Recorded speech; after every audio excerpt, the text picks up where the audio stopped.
Good morning students. पिछले video में हमने मैटर के 3 स्टेट्स के बारे में डिस्कस किया था, the solid state, liquid state and the gaseous state. आज हम इस वीडियो में नेक्स्ट टॉपिक डिस्कस करेंगे जिसका नाम है can matter change it's state. क्या मैटर अपना स्टेट चेंज कर सकता है? फॉर एग्जांपल सॉलिड लिक्विड में कन्वर्ट हो सकता है या नहीं, लिक्विड गैस में कन्वर्ट हो सकता है या नहीं। यहाँ पे सॉलिड हम एग्जांपल के लिए लेंगे, जैसे आइस हो गया, बर्फ़ हो गया हमारा, वो क्या होता है? सॉलिड। लिक्विड क्या हो गया हमारा? पानी। और गैस तो आप सभी को पता है, जो वाटर वेपर या भाप भी होती है वो क्या होती है? हमारी गैस होती है।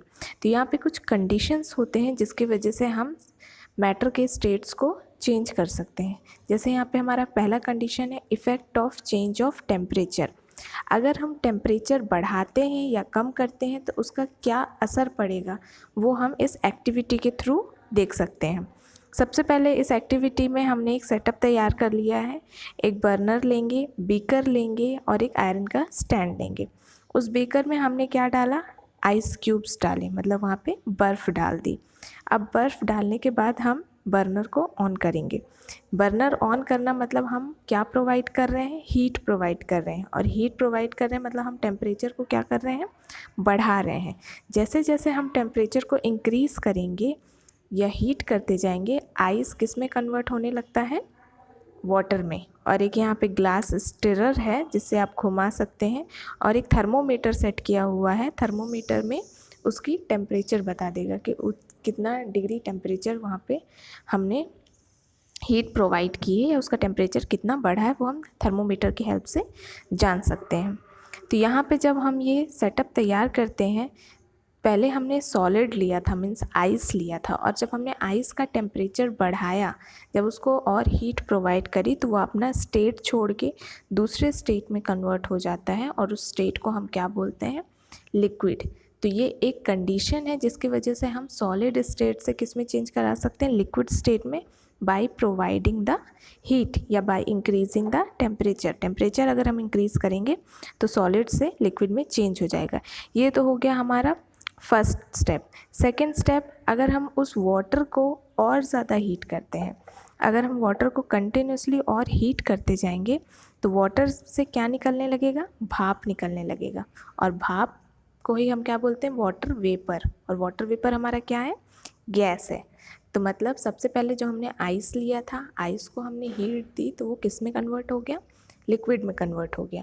और अगर हम लिक्विड को और ज़्यादा हीट कर रहे हैं तो वो किस में कन्वर्ट हो जाएगा? वो वेपर में कन्वर्ट हो जाएगा। मतलब सॉलिड लिक्विड में चेंज हो गया और लिक्विड किस में चेंज हो गया? गैस में चेंज हो गया। हमने क्या किया? सिर्फ हमने उसका टेम्परेचर बढ़ा दिया, टेम्परेचर इंक्रीज़ कर दिया। टेम्परेचर इंक्रीज़ करने पे क्या होता है? जो सॉलिड्स की जो पार्टिकल्स होते हैं उनकी काइनेटिक एनर्जी जो है बढ़ जाती। काइनेटिक एनर्जी मूवमेंट के लिए होती है, मतलब कितने जल्दी उसके पार्टिकल्स मूव कर रहे हैं। हम जितना टेम्परेचर बढ़ाते जाएंगे, जितना टेम्परेचर इंक्रीज़ करेंगे, उसकी काइनेटिक एनर्जी उतनी ज़्यादा क्या होगी? बढ़ती जाएगी। और इतनी ज़्यादा बढ़ जाएगी कि वो पार्टिकल्स जो हैं बिल्कुल एक दूसरे में वाइब्रेट होने लगेंगे बहुत ज़्यादा स्पीड के साथ में।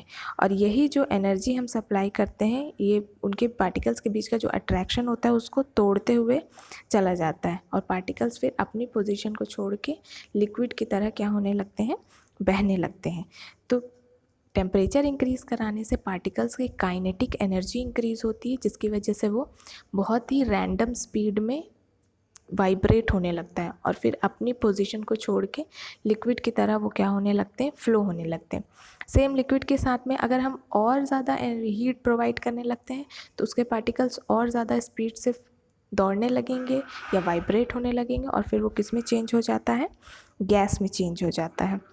तो जो स्टेज होती है जहाँ से सॉलिड मेल्ट होके लिक्विड में कन्वर्ट होने लगता है, मतलब जिस टेम्परेचर पे सॉलिड मेल्ट होके लिक्विड बनने लगता है, उस टेम्परेचर को हम क्या बोलते हैं? Melting point. तो मेल्टिंग पॉइंट हमारा क्या है? Melting point of a solid is an indication of the strength of force of attraction between its particles. मतलब पार्टिकल्स के बीच में कितना फोर्स ऑफ अट्रैक्शन है, हम कितना उस पर टेम्परेचर दे रहे हैं, जिस टेम्परेचर पे वो पार्टिकल्स का काइनेटिक एनर्जी ख़त्म होता है, जहाँ से उसके बीच का अट्रैक्शन टूटता है, उस टेम्परेचर को हम क्या बोलते हैं? Melting point. और आइस का मेल्टिंग पॉइंट क्या है 273.15 के मतलब क्या होता है केल्विन।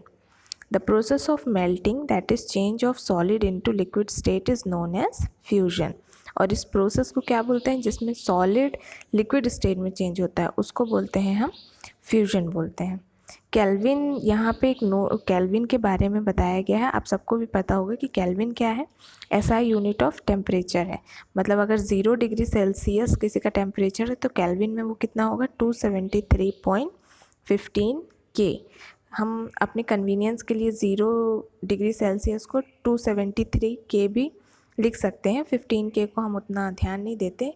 तो मतलब 0 डिग्री सेल्सियस है तो केल्विन में उसके टेम्परेचर कितना होगा 273 केल्विन। तो ये हो गया हमारा पहला स्टेट जहाँ पे हमने सॉलिड को किस में चेंज कराया था, लिक्विड में। आगे का टॉपिक हम अपने नेक्स्ट वीडियो में डिस्कस करेंगे। तब तक आप इस चैप्टर की रीडिंग करेंगे। Thank you.